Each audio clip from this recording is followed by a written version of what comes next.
دوستو جو ترنگا آج ہمارے دیش بھارت کی آن بان شان مانا جاتا ہے، کیا آپ اس ترنگے کی ہسٹری کو جانتے ہیں؟ کیا آپ نے کبھی سوچا کہ جس جھنڈے کو دیکھ کر آج ہندوستان میں رہنے والا ہر انسان گرو محسوس کرتا ہے، وہ جھنڈا کب بنایا گیا تھا اور کیوں بنایا گیا تھا؟ اور اس جھنڈے کا جو ڈیزائن ہے جو آج ہم دیکھتے ہیں، یہ ڈیزائن سب سے پہلے کس انسان کے دماغ میں آیا تھا؟ تو دوستو اس طرح کی تمام چیزوں کے بارے میں آج کی اس ویڈیو میں ہم بات کریں گے، اور بھارت کے جھنڈے سے جڑی بہت ضروری باتیں آج کی اس ویڈیو میں ہم جانیں گے۔ تو دوستو ویڈیو شروع کرنے سے پہلے بس میری آپ سے چھوٹی سی گزارش ہے کہ نئے آنے والے دوست چینل کو سبسکرائب کر کے ساتھ ہی میں بیل آئیکن کو بھی پریس کر دیں، اور ہماری حوصلہ افزائی کے لیے ہمیشہ کی طرح ہماری اس ویڈیو کو بھی لائک کر دیں، تاکہ اسی طرح کی نالجیبل اور ہسٹوریکل ویڈیوز کا یہ سلسلہ ہم جاری رکھ سکیں۔ دوستو ویسے تو 1857 میں جب ہندوستان میں رہنے والے لوگوں نے انگریزوں کے خلاف بغاوت کی تھی،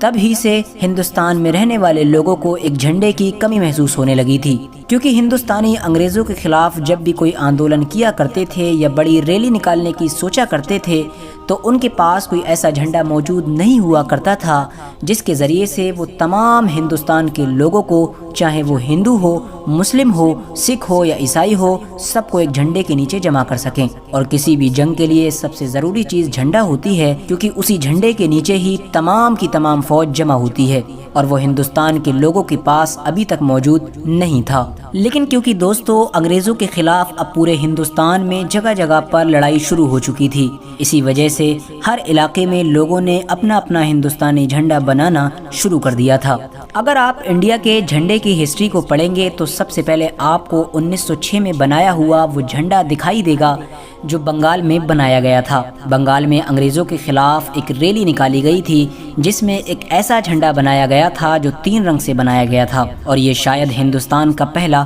ترنگا بھی تھا جو 3 رنگوں سے تیار کیا گیا تھا۔ اس ترنگے میں سب سے اوپر کیسریا رنگ تھا، بیچ میں پیلے رنگ کی پٹی تھی اور نیچے ہرے رنگ کی پٹی تھی۔ بیچ والی پیلی پٹی پر ہندی میں وندے ماترم لکھا ہوا تھا، اور نیچے کی ہری پٹی پر ایک سورج اور ایک چاند تارا بنا ہوا تھا۔ اس کے بعد ہندوستان کا اگلا جھنڈا بھیکا جی کاما نے 22 اگست 1907 کو بنایا تھا۔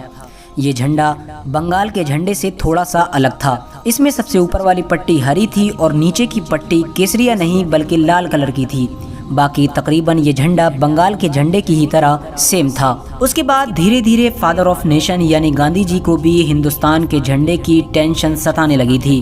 اور ان کے دماغ میں بھی یہی بات چل رہی تھی کہ ہندوستان کا ایک ایسا جھنڈا ہونا ضروری ہے جس کے نیچے تمام ہندوستان میں رہنے والے لوگ جمع ہو سکیں۔ گاندھی جی نے پنکلی وینکیا نامی ایک شخص کو یہ آرڈر دیا کہ تم ایک ایسا جھنڈا تیار کرو کہ جس میں ہرا اور لال دونوں رنگ ہو، اور ان دونوں رنگوں کے اوپر ایک چرخہ بنا ہوا ہو۔ گاندھی جی کے آرڈر پر پنکلی وینکیا نے ایک ایسا جھنڈا تیار کیا کہ جس میں اوپر ہرا کلر تھا اور نیچے ریڈ کلر تھا، اور ان دونوں کے بیچ میں ایک چرخہ بنا ہوا تھا۔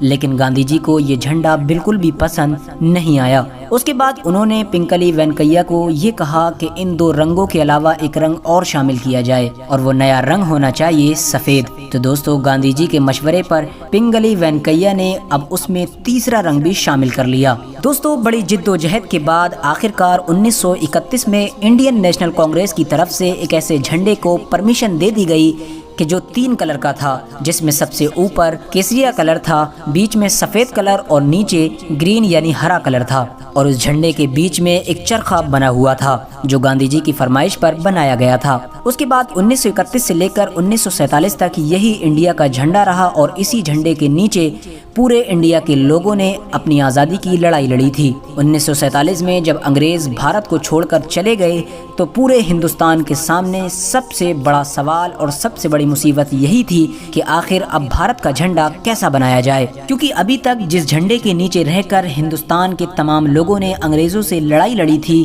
وہ بھارت کا جھنڈا نہیں تھا بلکہ کانگریس پارٹی کا جھنڈا تھا، اور بھارت کے جھنڈے کو کانگریس پارٹی کے جھنڈے سے الگ رکھنا بہت ضروری تھا۔ 1947 میں ایک ایسی ٹیم بنائی گئی جسے یہ ذمہ داری دی گئی کہ وہ بھارت کے پرانے جھنڈے میں بدلاؤ کر کے انڈیا کا ایک نیا جھنڈا تیار کرے۔